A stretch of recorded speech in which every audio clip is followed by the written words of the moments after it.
অর্থাৎ এফেক্টিভ টেকনিককে ফলো করে কিভাবে লং টার্ম মেমোরি অ্যান্ড নলেজকে রিকল করা যায়। Welcome to BSSI. BSSI education ডিপার্টমেন্টের সমস্ত ছাত্রছাত্রীকে আমার স্বাগত জানাই।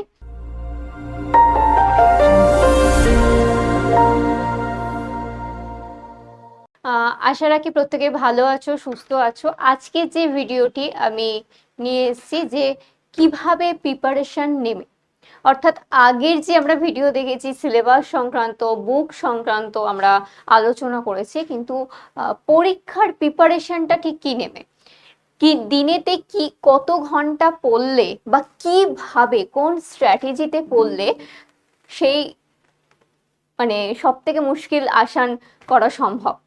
তো সেই জায়গা নিয়ে আজকে আমাদের এই ভিডিও। আমরা চলো দেখি এবং সম্পূর্ণ নাম্বার পাবে কিভাবে পড়লে। এসএলএসটি এডুকেশনের মাস্টার যে রোড ম্যাপ আছে সেখানে বলা হচ্ছে যে 100% কনসেপ্ট ক্ল্যারিটি অ্যান্ড 0 কনফিউশন, এই দুটো বিষয় মাথায় রাখতে হবে। যে একদম কনসেপ্ট ক্লিয়ার থাকতে হবে এবং কোনো রকম কনফিউজিং জায়গা রাখা যাবে না, তাতেই কিন্তু সাফল্য আসা সম্ভব। আমরা দেখে থাকি যে আমাদের মনে হয় যে আমিও তো খুব ভালোভাবে প্রিপারেশন নিয়েছি, তাহলে কেন হলো না, এক্সামটা কেন আমি ক্র্যাক করতে পারলাম না। তো কিছু বিষয় আমাদেরকে মাথায় রেখে পড়তে হবে। এক হচ্ছে যে জানার শেষ নেই, আমরা একদম জানার কোনো এজ হয় না, জানার কোনো শেষ নেই। তো জানার জন্য পড়া আলাদা আর এক্সাম ক্র্যাক করার জন্য পড়া কিন্তু আলাদা। এক্সাম ক্র্যাক করার জন্য যদি আমাদের পড়তে হয় তাহলে স্মার্ট ওয়েতে পড়তে হবে। মানে আমি থরলি শুধু পড়ে গেলাম সারাদিন, কিভাবে আমি পড়বো, যেটা আমি আগের ভিডিওতেও বলেছি যে কোয়েশ্চেন অ্যানালিসিস যখন তোমরা করবে, এমসিকিউ যখন প্র্যাকটিস করবে, সবসময় চেষ্টা করবে যে একটি কোয়েশ্চেনের রেসপেক্টে যে চারটে অপশন রয়েছে সেই অপশনকে ক্লারিফাই করে কোয়েশ্চেন অ্যানালিসিস করা। অর্থাৎ সেই কোয়েশ্চেনের রেসপেক্টে সঠিক অ্যান্সারটি কেন হচ্ছে এবং বাকি যে তিনটে অপশন রয়েছে সেই তিনটে অপশন কেন হলো না। এইভাবে যদি 10টা কোয়েশ্চেনও অ্যানালিসিস করো তাহলে দেখবে যে অনেক সাব টপিক কিন্তু কভার হয়ে যাচ্ছে। প্রথমেই যেটা করতে হবে সিলেবাস ডিকোডিং, যেটা মেন একদম প্রথম ডে ওয়ানের মানে একদম পুরো ফোকাস যে এরিয়া, যে সিলেবাসের কোথায় কি রয়েছে। আমরা সিলেবাসটাকে আয়ত্ত না করতে পারলে আমরা বুঝে উঠতে পারবো না যে কোন ইউনিটে কোন টপিক রয়েছে। তাই অবশ্যই ভালো করে সিলেবাসটাকে অ্যানালিসিস করে নেওয়া। যে আমি প্রথমেই পড়তে ঢুকে গেলাম, আমার এই সিলেবাসে এই টপিক রয়েছে, তো দেন আমি পড়াশোনা স্টার্ট করে দিলাম।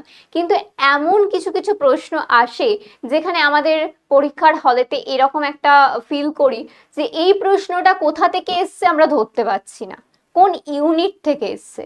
একটা যদি ইউনিটটাও আমরা বুঝতে পারি যে এই ইউনিটের থেকে এসেছে, তাহলে অ্যাটলিস্ট আমরা সেটাকে অ্যানালিসিস জাস্ট একটা মাইন্ডে আমরা ভাবতে পারবো যে কি হতে পারে।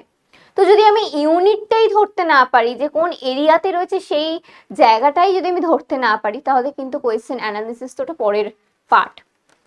তাই একদম মানে সোজাভাবে মাথায় রাখার চেষ্টা করবে, কোনো জটিলভাবে সিলেবাস মুখস্থ নয়। মানে এইভাবে যে জাস্ট এক্সাম্পল এরকম যে আমাদের 10টা ইউনিট আছে, প্রত্যেকটা ইউনিটকে আমরা দুটো দুটো ভাগে ভাগ করছি, যেটা পার্ট এ এবং পার্ট বি। এবং পার্ট এতে কি রয়েছে না, ওয়েস্টার্ন ফিলোসফি রয়েছে। আমাদের ইন্ডিয়ান ফিলোসফি পড়তে হচ্ছে না, ইন্ডিয়ান ফিলোসফি এবং ওয়েস্টার্ন ফিলোসফি বোথ রয়েছে নেটের সিলেবাসে। কিন্তু এসএলএসটি সিলেবাসেতে আমরা যদি দেখি শুধুমাত্র ওয়েস্টার্ন ফিলোসফি আমাদের পড়তে হচ্ছে। এবং সেকেন্ড পার্টে কি রয়েছে, পার্ট বিতে কি রয়েছে, কারিকুলাম রয়েছে, সেকেন্ডারি এবং হায়ার সেকেন্ডারির কারিকুলাম রয়েছে, ডিসিপ্লিন রয়েছে। তো এই জায়গাগুলো রয়েছে। এবং আমরা যদি ইউনিট 2 দেখি, সাইকোলজির পার্ট রয়েছে। সাইকোলজির পার্টেতে আমরা কি পড়বো, যে ফার্স্টে আমরা গ্রোথ ডেভেলপমেন্ট দিয়ে শুরু হচ্ছে, একদম দিয়ে কিছু থিওরিজ রয়েছে, লার্নিং থিওরি রয়েছে, ইন্টেলিজেন্সের পার্ট রয়েছে। পার্ট বিতে কি রয়েছে, পার্ট বিতেও আমাদের কিছু থিওরি রয়েছে। তো জাস্ট এইভাবে প্রত্যেকটা 10টা ইউনিটকে এইভাবে মনে রাখা। যে আমরা থার্ড ইউনিট যদি আমরা দেখি, সোসিওলজির পার্ট রয়েছে, সোসিওলজির পার্টকে আবার দুটো ভাগে ভাগ করা হয়েছে। ঠিক এইভাবেই ইউনিট 4-এ কি আছে, প্রি ইন্ডিপেন্ডেন্স পিরিয়ডটা পুরোটা রয়েছে। ইউনিট 5-এতে পোস্ট ইন্ডিপেন্ডেন্স পিরিয়ড রয়েছে।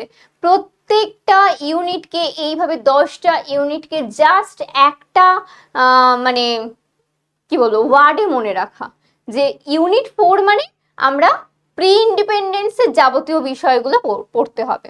সেটা কমিটি কমিশন হোক, বা সেটা বৌদ্ধিক শিক্ষা যুগ হোক, বৌদ্ধ যুগের শিক্ষা হোক, বা ইসলামিক শিক্ষা হোক, ব্রাহ্মণ্য শিক্ষা ব্যবস্থা হোক, বা একদম বৈদিক যুগের শিক্ষা ব্যবস্থা হোক, এগুলো সমস্ত প্রি ইন্ডিপেন্ডেন্সের আগে। তো সরি, পোস্ট ইন্ডিপেন্ডেন্সের আগে, প্রি ইন্ডিপেন্ডেন্স পিরিয়ডটাতে হয়েছে।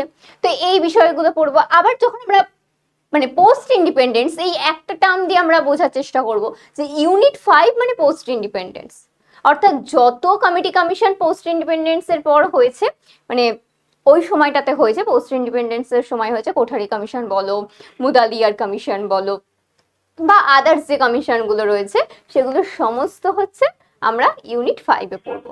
জাস্ট একটা ওয়ার্ডের মাধ্যমে এই বিষয়গুলোকে মনে রাখার চেষ্টা। তাই সিলেবাস আগে ফার্স্ট হচ্ছে অ্যানালিসিস করা, যে সিলেবাসে কি রয়েছে এবং কি কি টপিকের, প্রত্যেকটা টপিকের কি পয়েন্ট রয়েছে, সেই কি পয়েন্টগুলোকে মাথায় রাখা। কি পয়েন্ট অনুযায়ী যদি মনে রাখতে পারো তাহলে বোঝাটা অনেকটা সুবিধা। মানে এরকম মনে হবে না যে তাহলে কি আমাকে সিলেবাসও মুখস্থ করতে হবে, সিলেবাস মুখস্থ করতে হবে না, জাস্ট একটা স্ট্রাকচার ওয়াইজ কি পয়েন্ট ওয়াইজ মাথায় রাখা। 90 দিনের মাস্টার প্ল্যান কি হবে, অর্থাৎ 3 মাসের তুমি কিভাবে প্রিপারেশন নেবে। 3 মাস মানে 3 মাসে কিন্তু মোটামুটি সিলেবাস কভার করা পসিবল। 3 মাসে তুমি কিভাবে প্রিপারেশন নেবে এবং প্রত্যেকটা বিষয়কে কিভাবে কভার করবে, তার জন্য দৈনন্দিন রুটিন একটা করতে হবে। যে তোমার একটা ডিসিপ্লিন থাকবে, একটা কন্টিনিউ একটা ডিসিপ্লিনের মধ্যে তুমি যাবে। যে আজকে তুমি যদি 6 ঘন্টা কি 8 ঘন্টা পড়ে ফেলছো, আবার তুমি 2 দিন পড়লেই না, এই সিকোয়েন্সে গেলে হবে না। তোমাকে মাথায় রাখতে হবে আমি যদি 4 থেকে 6 ঘন্টা পড়ি, তাহলে আমি প্রতিদিনই 4 থেকে 6 ঘন্টা এই টাইমটা আমি নিজের জন্য দেবো। এবং সেটা আমি মানে কোনো দিকে ফোকাস নয়, তখন ওই 4 থেকে 6 ঘন্টা কোনো দিকে ফোকাস না, শুধুমাত্র পড়াশোনায়। বাকি মানে আনুষঙ্গিক মাথায় যাবতীয় যা চিন্তা, সেটা কোনো সমস্যা হতে পারে, পার্সোনাল কোনো রিজন হতে পারে, পারিবারিক কোনো রিজন থাকতে পারে, সেটাকে সম্পূর্ণ ভুলে গিয়ে পুরোপুরি 4 থেকে 6 ঘন্টা তোমাকে নিজেকে দিতে হবে।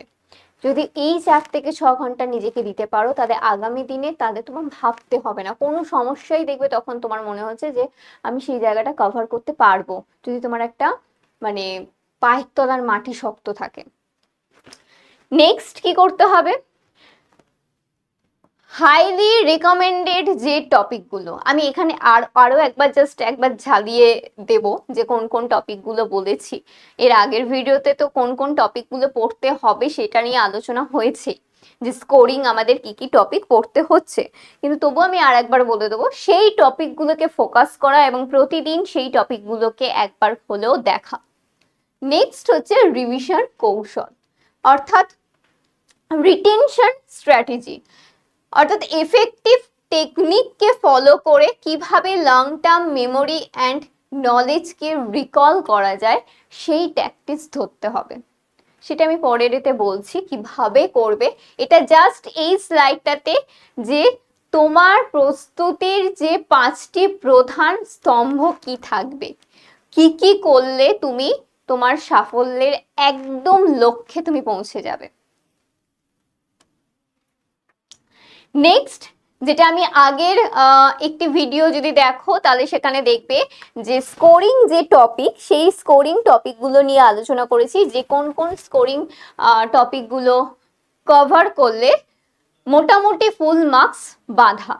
এবং প্রত্যেকটা ছাত্রছাত্রীর ক্ষেত্রেই আমরা দেখি, মানে আমরা নিজেরাও ব্যক্তিগতভাবে, যে প্রত্যেকটা ইউনিটে যে প্রত্যেকে কমফোর্টেবল তা নয়।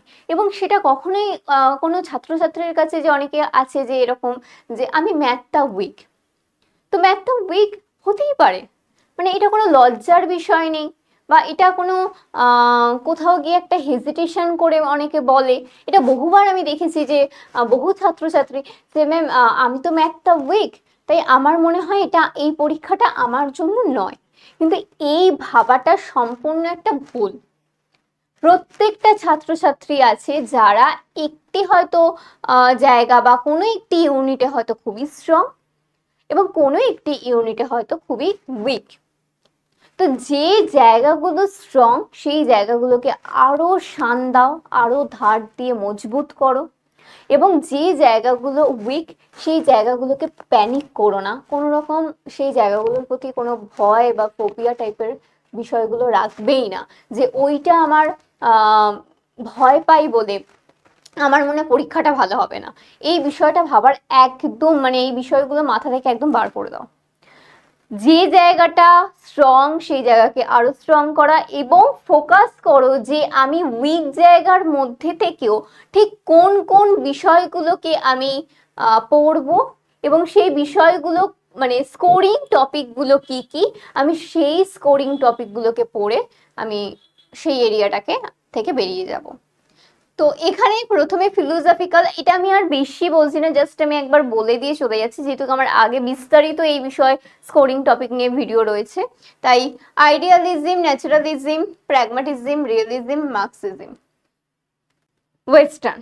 এবার হচ্ছে যেহেতু ইন্ডিয়ান এডুকেটরদের তরফ থেকে যেহেতু তোমাদের ইন্ডিয়ান ফিলোসফির পোর্শনটা নেই, তাই ওয়েস্টার্ন ফিলোসফির পোর্শনটুকুই পড়তে হচ্ছে। ইন্ডিয়ান এডুকেটরদের মধ্যে বিবেকানন্দ, গান্ধীজি, টেগর, রবীন্দ্রনাথ টেগর, অরবিন্দ, যে কৃষ্ণমূর্তি। যে কৃষ্ণমূর্তি তোমাদের কিন্তু নেই, এবং হচ্ছে এই দুটো কিন্তু এক্সট্রা পড়বে।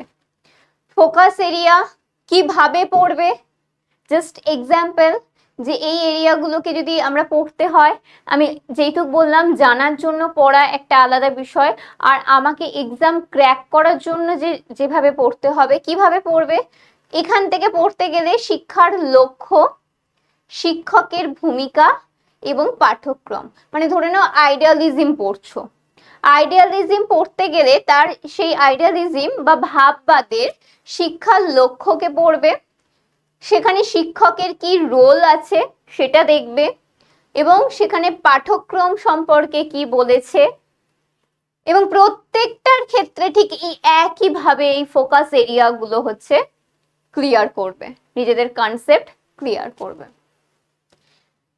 সেকেন্ড ইউনিট সাইকোলজির পার্টের ক্ষেত্রে দেখো গ্রোথ অ্যান্ড ডেভেলপমেন্ট। লার্নিং থিওরিজের মধ্যে কি পড়বে, গ্রোথ অ্যান্ড ডেভেলপমেন্ট কিন্তু ভীষণ ইম্পর্টেন্ট একটা টপিক, এবং এখানে দুটো খুব গুলিয়ে যায়, তো ডিফারেন্স নিয়ে পড়বে, গ্রোথ কাকে বলে, ডেভেলপমেন্ট কাকে বলে, এইগুলোর ডিফারেন্স করে পড়বে।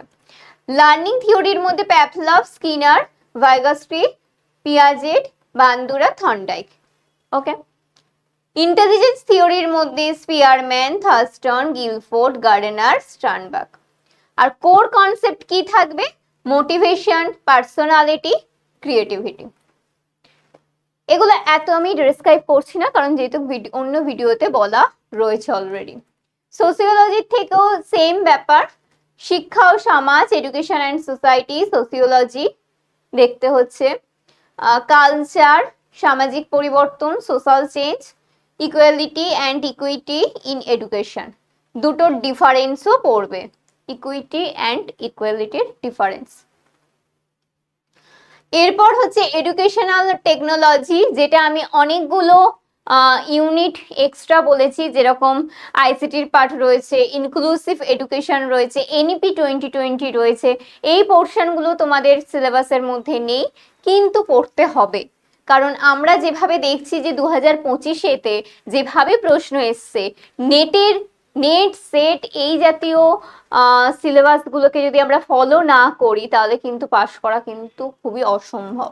তাই এই এরিয়াগুলোকে আর বাদ দিয়ে যাওয়া যাবে না যে এসএলএসটির পুরনো সিলেবাস অনুযায়ী এই এরিয়াগুলো নেই তাই আমি এই এরিয়াগুলোকে বাদ দিয়ে যাব, হবে না। যে এরিয়াগুলো নেট সেট এই বিষয়গুলোতে রয়েছে, এবং শুধু তাই নয়, শুধু আমরা পড়বো না, আমরা নেট এবং সেটের ক্ষেত্রে আমরা কোয়েশ্চেন পেপার বা এমসিকিউ যে সমস্ত প্রশ্ন রয়েছে এমসিকিউ হচ্ছে আলোচনা করব, তবেই কিন্তু ক্লিয়ার হবে। কারণ আমরা যদি দেখি 2025-এর এসএলএসটির কোয়েশ্চেন পুরো নেটের যে ধরনের কোয়েশ্চেন হয় সেরকম এসছে, এবং একটি কোয়েশ্চেনের রেসপেক্টে যে 4টে অপশান, দুটো অপশানকে খুব ইজিলি এলিমিনেট করলো, বাকি দুটো অপশানের মধ্যে ভীষণ কনফিউজিং একটা জায়গা ছিল। তাই আমাদেরকে সেইভাবে ফোকাস করতে হবে, সেইভাবে পড়তে হবে। এডুকেশনাল টেকনোলজির ক্ষেত্রে ICT in education, teaching models, টেকনিকের ক্ষেত্রে মাইক্রো টিচিং এর সাথে সাথে ম্যাক্রো টিচিংও পড়ে রাখবে। এবং মাইক্রো টিচিং এবং ম্যাক্রো টিচিং এর যে ডিফারেন্স, অর্থাৎ দুটোর কিন্তু টাইম লিমিট বা কিভাবে কি প্রসিডিওর কি টেকনিকে হয়, এই বিষয়গুলো প্রত্যেকটা দেখে রাখবে। প্রোগ্রামড ইনস্ট্রাকশন এবং ডিজিটাল ইনিশিয়েটিভের ক্ষেত্রে ব্লেন্ডেড লার্নিং, ই লার্নিংও পড়বে। ব্লেন্ডেড লার্নিং আর ই লার্নিং দুটো ডিফারেন্স কনসেপ্ট দেখবে। মক্সের হচ্ছে full form massive open online course, mock সম্পর্কে হচ্ছে বিস্তারিত পড়বে স্টার। এবং হচ্ছে সোয়াম প্রভা, সোয়ামেতে কতগুলো সোয়াম প্রভা এবং সোয়াম প্রভার সোয়ামের যে পুরো বিস্তারিত, সোয়াম এবং সোয়াম প্রভার পুরো বিস্তারিত হচ্ছে পড়তে হবে। নেক্সট যেটা আসছে মেজারমেন্ট অ্যান্ড ইভালুয়েশন। ইভালুয়েশনের বিভিন্ন test type, reliability, validity, formative, summative evaluation, diagnostic evaluation, মানে ফর্মেটিভ সামেটিভের সাথে ডায়াগনস্টিক ইভালুয়েশন কি, ব্লুম ট্যাক্সোনমি বলেছি আগের ভিডিওতে যে দুটো রিভাইজড ভার্সনও পড়বে এবং আগের ব্লুম ট্যাক্সোনমিও পড়বে, সিসিই, হ্যাঁ এইগুলো কিন্তু পড়বে। রিসার্চের টাইপ, রিসার্চ মেথোডোলজি থেকে রিসার্চ কাকে বলে, রিসার্চের type, sampling, hypothesis, experimental design, qualitative and quantitative research, mixed method research, qualitative research, quantitative research and mixed method research পড়তে হবে। কারিকুলাম স্টাডিজের ক্ষেত্রে principal of curriculum construction, curriculum development and evaluation, এবং যেটা most important সেটা হচ্ছে NEP 2020 star দিয়ে দিলাম, NEP 2020 and multidisciplinary education. এবং এনইপি 2020-র ক্ষেত্রে যা যা শিক্ষাক্ষেত্র রেকমেন্ডেশন রয়েছে বিভিন্ন এরিয়ায়, মানে সেটা ট্রাইবাল এডুকেশন হোক বা সেটা ইনক্লুসিভ এডুকেশন হোক, এই যে এনইপি 2020-র যে স্কুল লেভেল বা ইউনিভার্সিটি, কলেজ ইউনিভার্সিটি লেভেল বা আদার্স যে শিক্ষাক্ষেত্রে যে সমস্ত রেকমেন্ডেশনগুলো রয়েছে সেই রেকমেন্ডেশনগুলো পড়তে হচ্ছে। নেক্সট হচ্ছে তুমি কিভাবে পড়বে, প্রথম 3 মাস তুমি ঠিক কিভাবে পড়বে। ফার্স্ট স্টেপ তোমার প্রথম 1 মাস তুমি কিভাবে পড়বে। প্রতিদিন তোমাকে একটি করে টপিক নিয়ে বিস্তারিত পড়তে হবে, কারণ তোমার হচ্ছে যে আগে কনসেপ্ট ক্লিয়ার করতে হবে। যদি কোনো বিষয় ক্লিয়ার কনসেপ্ট না থাকে তাহলে কোনো কোয়েশ্চেনকে অ্যানালিসিস করতে পারবে না। তো তার জন্য প্রথম হচ্ছে একটি করে টপিক নেওয়া এবং সিলেবাস ওয়াইজ একটি করে টপিক নেওয়া এবং সেটাকে বিস্তারিতভাবে পড়া। কিভাবে? তার ডেফিনিশন পড়া, তার ক্যারেক্টারিস্টিক্স পড়া, ডিফারেন্সেস কি রয়েছে বা থিঙ্কার্স কি রয়েছে। আমি জাস্ট একটা এক্সাম্পল দিচ্ছি, যে আইডিয়ালিজম দিয়ে হয়তো দিলাম, যে আইডিয়ালিজমের ক্ষেত্রে কি বলা হয়েছে, তাদের কি মূল বক্তব্য ছিল ভাববাদীদের, শিক্ষাক্ষেত্রে তারা কি বলেছেন, টিচারদের রোল কি ছিল, পাঠ্যক্রম কি ছিল, সেই সময় ভাববাদের ক্ষেত্রে পাঠ্যক্রম কি রেফার করেছেন, এই যে বিষয়গুলো বিস্তারিত বলতে হবে। বা কোনো এডুকেটরের ক্ষেত্রে তার এডুকেশনে কি কন্ট্রিবিউশন রয়েছে, থিঙ্কার কি রয়েছে, সেটা এইভাবে প্রত্যেকটা খুঁটিয়ে খুঁটিয়ে বিষয় কনসেপ্ট ক্লিয়ার করতে হবে। এবং যখন আপনি পড়বেন তখন আপনি যে টপিকটি পড়ছেন সেই টপিক থেকে একটি খাতা করবেন, যে খাতাটাতে শুধুমাত্র আপনি বুঝতে পারবেন, সেই রকম ভাবে কিওয়ার্ড ওয়াইজ শর্ট নোট তৈরি করুন। আমি বলছি না বিস্তারিত লিখে নোট, কারণ আপনি যখন পরীক্ষার হলে যাবেন, পরীক্ষার হলেতে না আপনি যেখানেই পড়েন না কেন সেখানকার যে ক্লাস করছেন সেই ক্লাস ভিডিও দেখা পসিবল নয়। আপনি একদম পরীক্ষার আগের দিনকে গোটা সিলেবাস প্রত্যেকটা 1 থেকে 10টা ইউনিট, অর্থাৎ ইউনিট 1 থেকে ইউনিট 10 অবধি প্রত্যেকটা টপিক ধরে ধরে আপনি যে ক্লাসগুলো দেখবেন সেটা দেখা পসিবল নয়। ওটা কিছু মাস বাকি রয়েছে পরীক্ষার, তখন আপনি প্রত্যেকটা ক্লাস দেখতে পারেন। কিন্তু আপনি পরীক্ষার হলে ঢোকার আগেতে আপনি যেটা শর্ট, যেটা কিওয়ার্ড ওয়াইজ যে আপনি শর্ট মেটেরিয়ালস তৈরি করবেন নিজে বোঝার সুবিধার্থে, মানে সেটা আপনি একমাত্র বুঝতে পারবেন যে আপনি কি লিখেছেন। আপনি ধরে নিন আমি বলছি যে শুধুমাত্র ইডিইউ লিখেছেন, এই ইডিইউ মানে আপনি একমাত্র হয়তো ওটা জানেন যে ইডিইউ মানে এডুকেশন, এডুকেশনের শর্ট ফর্মটা আপনি লিখে রেখেছেন ইডিইউ। তো এই ধরনের জাস্ট কিওয়ার্ড দিয়ে আপনি যে কনসেপ্টটা ক্লিয়ার করলেন যে টপিকের, সেটাকে শর্ট একটা নোট করে জাস্ট রেগুলার বেসিসে একবার করে দেখবেন, তাহলে ভুলে যাবেন না এবং আপনি আপনার মতো করে তৈরি করবেন। কোনো টিচার তৈরি করে দিল, কেউ বলে দিল, তিনি তার মতো করে বলে দেবে, সেটা আপনার পক্ষে ওটাকে আয়ত্ত করা একটু টাফ। আপনি আপনার বোঝার সুবিধার মতো করে করবেন, তাতে দেখবেন অনেকটা সহজ হয়ে যাচ্ছে। এবং তার সাথে সাথে প্রিভিয়াস ইয়ারের হচ্ছে যে কোয়েশ্চেন রয়েছে, সেই প্রিভিয়াস ইয়ারের কোয়েশ্চেন যে টপিকটা আপনি ক্লিয়ার করলেন সেটার ওপর দেখবেন।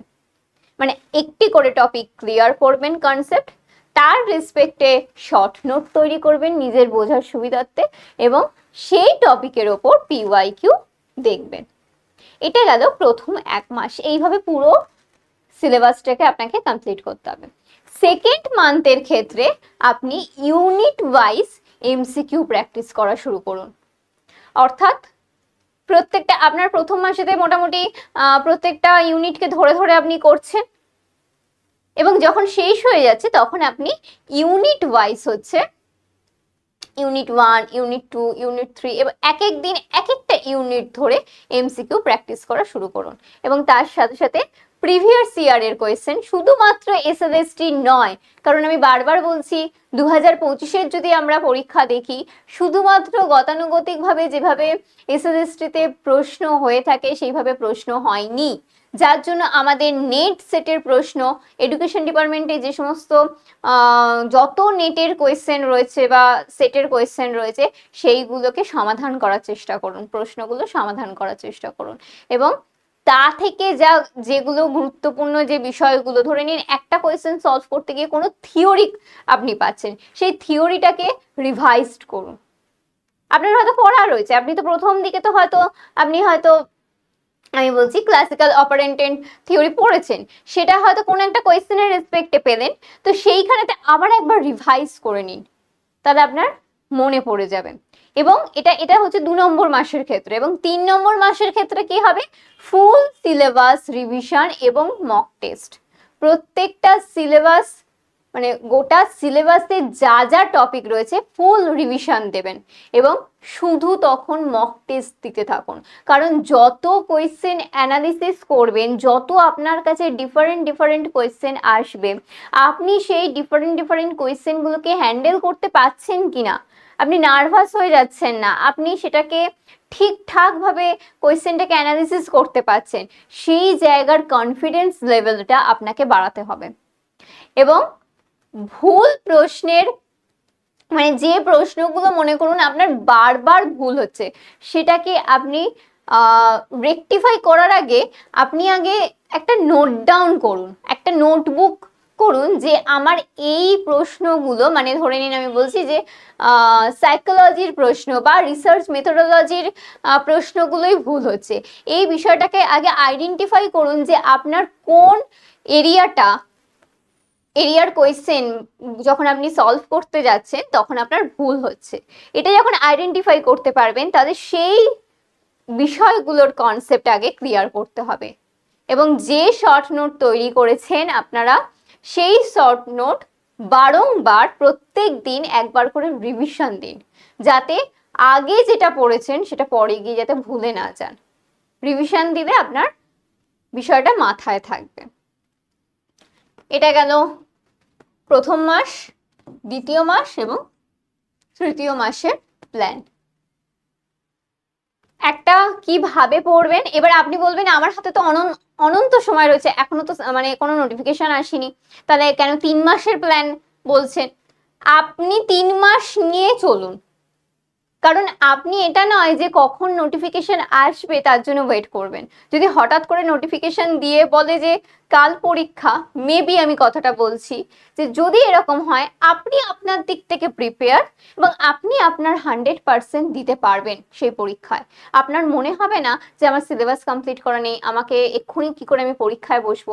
আপনি আপনার দিক থেকে রেডি থাকুন। তাই এটা আমি 3 মাসের একটা স্ট্রাকচার হিসেবেই আমি বিস্তারিত আলোচনা করলাম।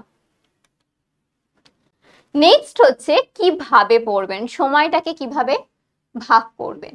প্রতিদিন 4 থেকে 6 ঘন্টা পড়তে হবে। এবার বলে রাখি, আমি হয়তো 6 ঘন্টা পড়ছি, আমি একটা জাস্ট এই ধরনের আমার কাছে ফোন প্রচুর আসে স্টুডেন্টদের যে আপনি আমাকে বলে দিন আমি ক ঘন্টা পড়বো। এটা কিন্তু বলা খুব মুশকিল ব্যাপার, কারণ প্রত্যেকটা মানুষের একটা আলাদা আলাদা রুটিন রয়েছে।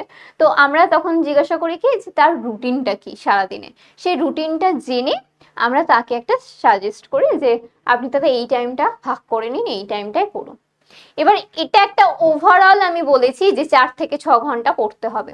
প্রত্যেকের জীবনের রুটিন আলাদা, তাই সেই 4 থেকে 6 ঘন্টা সে একটানা পড়বে নাকি সে ভেঙে ভেঙে পড়বে, সেটা কিন্তু তাদেরকে নিজেদেরকে তৈরি করতে হবে। কিন্তু ওভারঅল যদি আমি বলি যে 4 থেকে 6 ঘন্টা একটা সুশৃঙ্খল নিয়োগ, মানে আপনাকে সেই বিনিয়োগ করতে হবে যদি আপনি সাফল্য পেতে চান। এবং সেই সময়টাকে আপনি কিভাবে ভেঙে পড়বেন, কত ঘন্টা কি কি রকম কি পদ্ধতিতে পড়বেন, সেটাই হচ্ছে এই স্লাইডেতে বলা রয়েছে। এবার বলে রাখি, 4 থেকে 6 ঘন্টা পড়বেন, যদি পড়েন তাহলে সেই 4 থেকে 6 ঘন্টা শুধুমাত্রই পড়বেন, তখন ফোন বা সোশ্যাল মিডিয়া বা আনুষঙ্গিক চিন্তা ভাবনা সেটা মাথা থেকে বার করে দেবেন। মানে আপনি হয়তো 6 ঘন্টা 4 থেকে 6 ঘন্টা পড়তে বলছি বলে হয়তো 6 ঘন্টা আপনি বই নিয়ে বসে রয়েছেন, কিন্তু মাথায় আপনার বিভিন্ন চিন্তা ভাবনা ঘুরছে, সেটা করলে হবে না। আপনি যদি চান আপনি 3 ঘন্টাও পড়ুন, কিন্তু 3 ঘন্টাটা একদম পুরোপুরি ফ্রেশ ভাবে সেই পড়াশোনায় আপনাকে দিতে হবে। বোঝা গেল? এবার হচ্ছে আপনি কিভাবে এই ঘন্টাটাকে ভাগ করবেন, 4 থেকে 6 ঘন্টাটাকে কিভাবে ভাগ করবেন। 2 ঘন্টা, প্রথম 2 ঘন্টা হচ্ছে নিউ টপিক স্টাডি করুন, অর্থাৎ নতুন বিষয় কিছু যদি পড়ার থেকে থাকে তাহলে প্রথম 2 ঘন্টা সেটা পড়বেন। এবং যখন আপনার হতে পারে সেটা একদম মর্নিং এতে। এবার বলে রাখি, কোনো কোনো স্টুডেন্টের ক্ষেত্রে যে একদম ভোরবেলাটাকে তারা প্রেফার করে, তো তাদের জন্য সেটাই প্রেফার, তিনি ভোরবেলাতেই পড়বেন।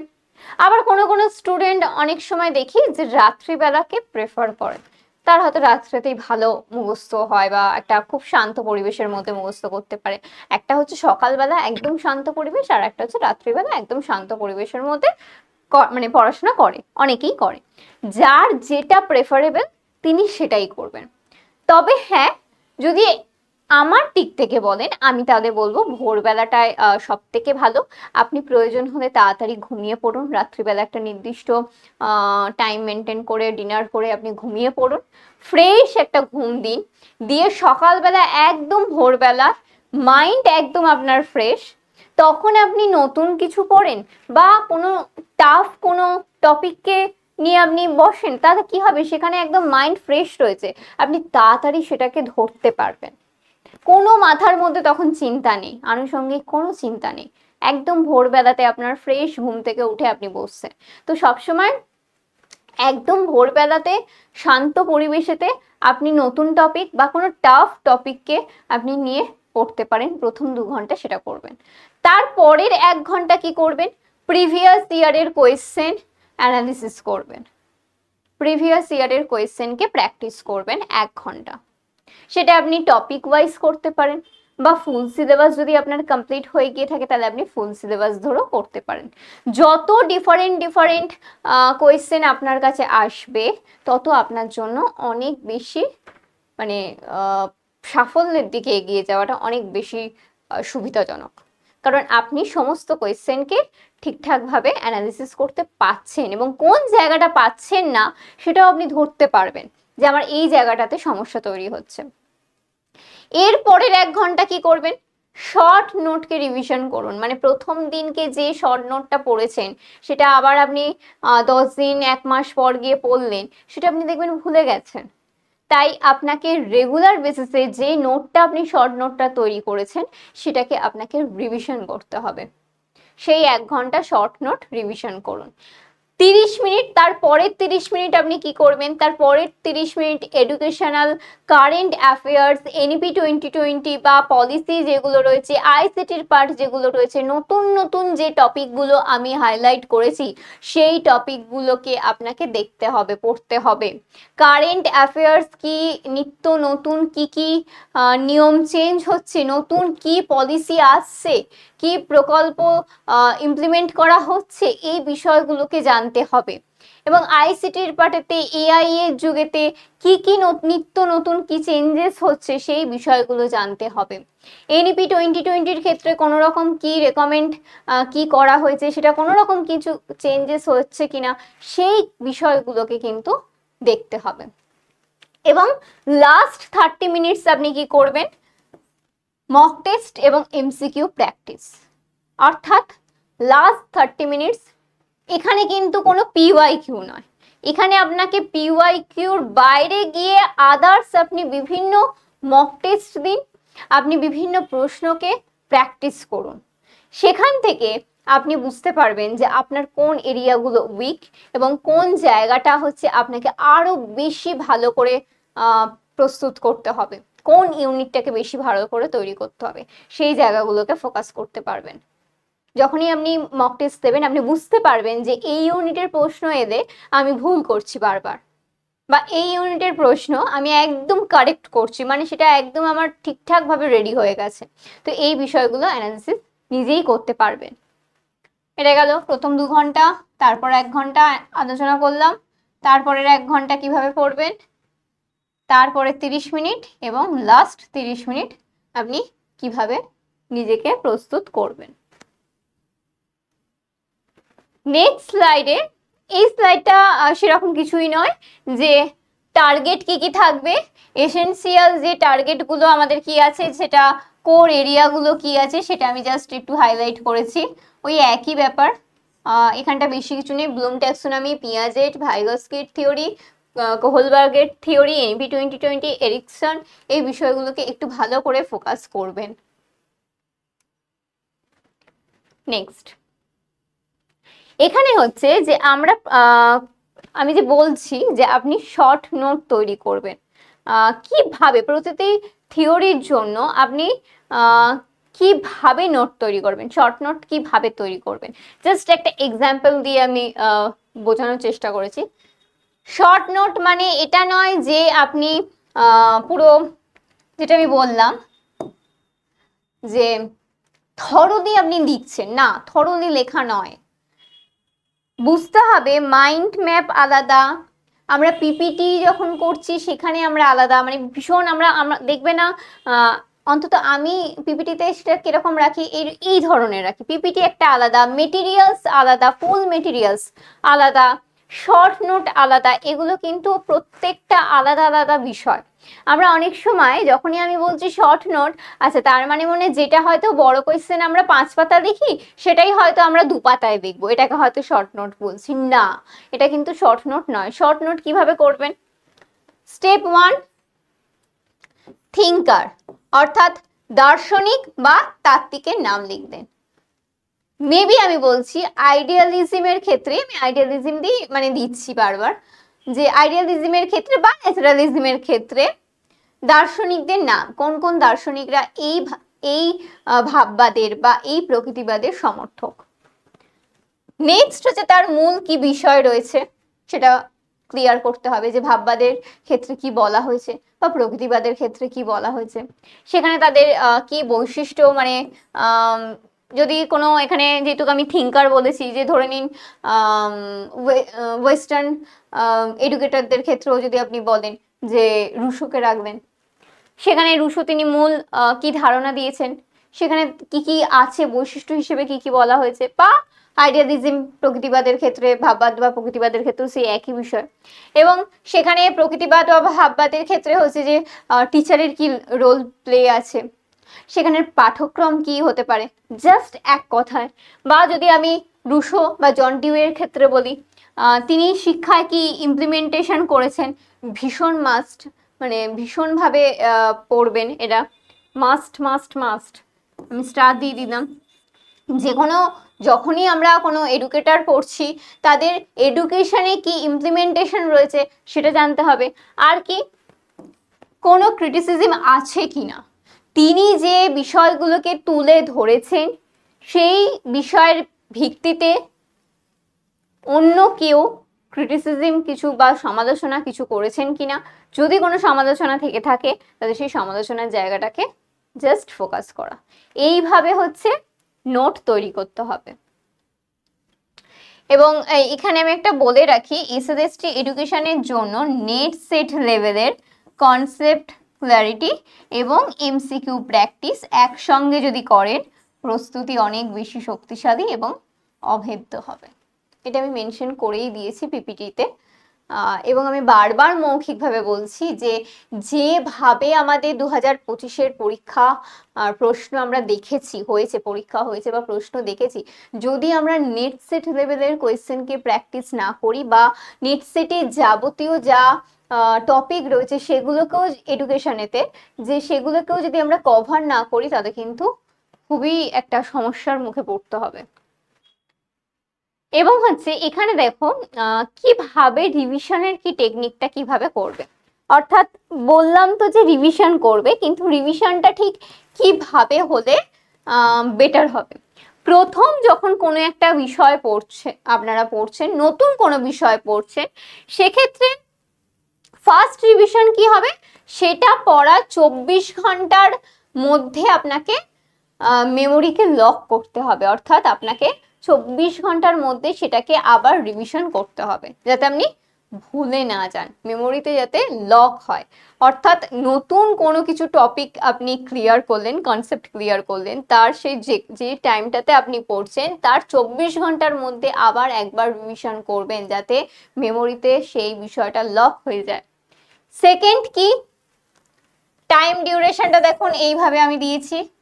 সেকেন্ড কি না, সেকেন্ড হচ্ছে 7 দিনের মধ্যে কনসেপ্টের যে বিষয়টা, যেটা আপনি পড়েছেন মনে করুন, সেই বিষয়টা যাতে ক্লিয়ার থাকে। এক তো প্রথমে হলো 24 ঘন্টার মধ্যে করবেন যাতে মেমোরিতে লক হয়, আপনি যাতে ভুলে না যান, এবং 7 দিনের মধ্যে আবারও সেই বিষয়টাকে রিভিশন দেওয়ার চেষ্টা করবেন, কারণ যাতে যে কনসেপ্টটা আপনি পড়েছেন সেটা একদম প্রপার পরপর সিকোয়েন্স ওয়াইজ আপনার মাথায় আছে কিনা সেই বিষয়টাকে একবার ঝালাই করে নেওয়া। এবং তারপর 30 দিনের মধ্যে আবার আপনাকে রিভিশন দিতে হবে। তার কারণ হচ্ছে লং টার্ম রিটেনশন, আপনার লং টার্ম অবধি হচ্ছে যে একটা সময় ধরে আপনাকে মনে রাখতে গেলে 30 দিনের মধ্যে আপনাকে রিভিশন দিতেই হবে। যার জন্যই আমরা বলছি যে প্রথম যে আমরা পড়ছি সেটা আমরা আবার 1 মাস পর গিয়ে পড়বো, সেটা কিন্তু মনে থাকবে না, আপনি কিন্তু ভুলে যাবেন। তাই যখন আপনি নতুন কিছু পড়ছেন, প্রথম 24 ঘন্টার মধ্যে আপনাকে রিভিশন দিতে হবে, তারপর 7 দিনের মধ্যে আবার আপনি সেই বিষয়, পুরনো বিষয় যেটা আপনি 24 ঘন্টার মধ্যে রিভিশন দিয়ে রেখেছেন সেটাকে আবার আপনি রিভিশন দিন। দেখুন যাতে আপনার প্রত্যেকটা পরপর সিকোয়েন্স ওয়াইজ কনসেপ্টটা ঠিকঠাক ক্লিয়ার আছে কিনা, আপনি মনে করে বলতে পারছেন কিনা। এবং 30 দিনের মধ্যে আবার আপনাকে রিভিশন করতে হবে, তার একটাই কারণ, একটা লং টার্ম ধরে সেই বিষয়টাকে মনে রাখতে গেলে। এবং লাস্ট যেটা, যে সাফল্যের মূল মন্ত্র, মানে এটা ব্যক্তিগতভাবে আমি এটা মনে করি, আপনাদের আলাদা আলাদা কোনো যদি কনসেপ্ট থেকে থাকে অবশ্যই এই ভিডিওর কমেন্ট সেকশনেতে জানাবেন, কিন্তু এটা আমার ব্যক্তিগতভাবে মনে হয় কনসেপ্ট ক্ল্যারিটি, অর্থাৎ কোনো টপিকের কোনো কনফিউজিং জায়গা রাখা যাবে না, আপনাকে একদম প্রপার ক্লিয়ার করে নিতে হবে বিষয়টাকে, কোনোভাবে সেই টপিকের ওপর কোনো রকম কোনো কোয়ারিজ রাখা যাবে না। নেক্সট হচ্ছে শর্ট নোট রেডি করা, কোনো টিচার রেডি করে দিচ্ছেন, কোনো টিচার মাইন্ড ম্যাপ দিচ্ছেন, সেটাকে আমি মুখস্থ করছি না, হবে না। আপনি আপনার মতো করে কনসেপ্ট সেই টপিকের ওপর ক্লিয়ার করে আপনি নিজের মতো করে শর্ট নোট তৈরি করুন, যাতে খাতাটা খুললে আপনিই বুঝতে পারেন যে আপনি কি লিখেছেন। এবং আমি বারবার বলছি, আপনারা যে যেখানেই পড়েন না কেন বা বাড়িতেও যদি আপনারা প্রিপারেশন নেন, সেক্ষেত্রে আমার ব্যক্তিগতভাবে মনে হয় যে ঠিক পরীক্ষায় ঢোকার আগে, সেন্টারেতে ঢোকার আগে আমরা যদি কোনো ইনস্টিটিউশনেও পড়ে থাকি, তাহলেও দেখবেন যে আপনি যা যা ক্লাস করিয়েছে বা যা মেটেরিয়ালস দিয়েছে সব আপনি ওইটুখানি টাইমে জাস্ট এক ঝলক আপনি দেখতে পারবেন না। না পারবেন কোনো সমস্ত ক্লাসগুলোকে দেখতে, সেই টাইম থাকে না। তখন আপনার কি মনে হয়, জাস্ট পাতা আমি উল্টে যাব, আমি একটা করে পাতা উল্টাবো এবং আমি দেখব এবং জাস্ট আমার মনে পড়ে যাবে আমি কি পড়েছি। ঠিক এই কারণের জন্যই শর্ট নোট বা কি পয়েন্ট ওয়াইজ নোট রেডি করতে বলা, যে ঠিক পরীক্ষার সেন্টারে ঢোকার আগের মুহূর্তে ওই খাতাটাই আপনার হবে সব থেকে শেষ কথা। ওই খাতার পাতা উল্টানোতেই আপনার মনে পরপর আপনি রিকল করতে থাকবেন যে আমি এরপর কি করেছি, এরপর কি পড়ে গেছি আমি। এবং কি তারপরে কি, প্রিভিয়াস ইয়ার কোয়েশ্চেন প্র্যাকটিস। প্রত্যেকটা ইউনিট থেকে আগে প্রথমে প্রিভিয়াস ইয়ারের কোয়েশ্চেন আমি প্র্যাকটিস করব, তারপর যখন আমার ফুল সিলেবাস পড়া হয়ে যাবে তখন আমি ফুল সিলেবাস রিলেটেড আমি মানে হ্যাপাজার্টলি তখন ফুল সিলেবাসের ভিত্তিতে আমি পিওয়াইকিউ অ্যানালিসিস করব। আগে প্রথমে টপিক ওয়াইজ করব, তারপর আমি ইউনিট ওয়াইজ করব, তারপর আমি হ্যাপাজার্টলি ফুল সিলেবাস থেকে আমি করব, প্র্যাকটিস করব পিওয়াইকিউ। এবার হচ্ছে রেগুলার রিভিশন।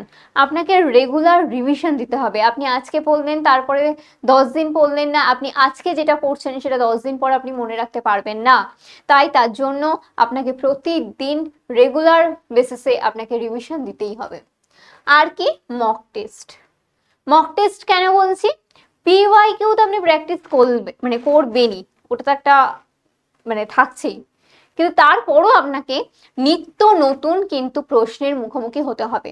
তার কারণ হচ্ছে যে আপনার ক্ষেত্রে আপনি নিজে বুঝতে পারবেন যে অন্য ধরনের প্রশ্ন যখন আমার কাছে আসছে আমি নার্ভাস হচ্ছি না, আমি কিভাবে প্রশ্নটাকে হ্যান্ডেল করছি এবং কিভাবে আমি কোয়েশ্চেনের অপশনগুলোকে অ্যানালিসিস করে বাকি দুটো অপশনকে এলিমিনেট করছি এবং বাকি দুটো অপশনের যে পড়ে রয়েছে সেই অপশন থেকেও কিভাবে আমি ওই একটি অপশনকে উত্তর হিসেবে বেছে নিচ্ছি, কিভাবে বিশ্লেষণ করছি, এই যে বিষয়গুলো আপনার ক্লিয়ার হবে। এবং মক টেস্টই পারে যে একমাত্র আপনার কোন জায়গাটা উইক এরিয়া সেটাকে আপনি নিজেই বুঝতে পারবেন এবং সেটা আপনি রেকটিফাই করতে পারবেন। বারংবার সেই জায়গাটাকে আরো ভালো করে রিভিশন করে আরো ভালো করে ক্লিয়ার কনসেপ্ট নিয়ে আপনি সেই জায়গাটাকে রেকটিফাই করতে পারবেন এবং যে জায়গাগুলো স্ট্রং এরিয়া রয়েছে সেগুলো রেগুলার বেসিসে পড়তে থাকবেন। এটাই হচ্ছে আমাদের এসএসটি মাস্টারি একটা মানে আলটিমেট সাকসেসের একটা মেন মন্ত্র বলা যেতে পারে। Concept clarity, short notes, previous year question practice, regular revision and mock test. এই গেল আমাদের পুরো কিভাবে পড়বেন আপনারা সেটার স্ট্র্যাটেজি। আশা রাখি বোঝা গেছে যে সারা দিনেতে আমরা ঠিক কিভাবে টাইমটাকে ভাগ করে নেব। যে প্রশ্নটা অনেক স্টুডেন্টের মধ্যে থাকে, আমি বারংবারই বলছি প্রত্যেকটা স্টুডেন্টের রুটিন আলাদা, তাই তারা তাদের নিজেদের মতো রুটিন তো অবশ্যই তৈরি করবেন। এটা আমার একটা ওভারঅল সমস্ত স্টুডেন্টের জন্য। 4 থেকে 6 ঘন্টা আপনারা একটানাও করতে পারেন, আপনাদের রুটিন ওয়াইজ আপনারা নিজেদের সুবিধার্থে ভেঙে ভেঙেও সেই বিষয়টাকে মেনটেন করতে পারেন। অবশ্যই কোনো সমস্যা হলে আমাদেরকে জানাবেন। যারা পেইড ব্যাচ আছেন তারা তো জানাবার সুযোগ পাচ্ছেনই, ফোন নাম্বার আছে সেখানে আপনারা জানাতে পারছেন। যারা আমাদের ফ্রি ব্যাচের স্টুডেন্ট, আমাদের পেইড ব্যাচের স্টুডেন্ট নয়, তাদের ক্ষেত্রে আমি বলবো যে এই ভিডিওর কমেন্ট সেকশনেতে আমাকে জানান আর কি কোয়ারিজ রয়েছে বা কি সমস্যা ফেস করছেন আপনারা। আমি চেষ্টা করব যে সমস্যাগুলো বা যে কোয়ারিজগুলো আপনারা এই কমেন্টের মাধ্যমে জানাবেন সেই কমেন্ট দেখে আমি নেক্সট ভিডিওতে আমি যদি সেই বিষয়টা জেনে থাকি আমি অবশ্যই ক্লিয়ার করার চেষ্টা করব। থ্যাংক ইউ সবাইকে। ভালো থাকবেন, সুস্থ থাকবেন। আগামী ভিডিও আপনাদের কোয়ারিজ নিয়ে আবার দেখা হবে আপনাদের সাথে।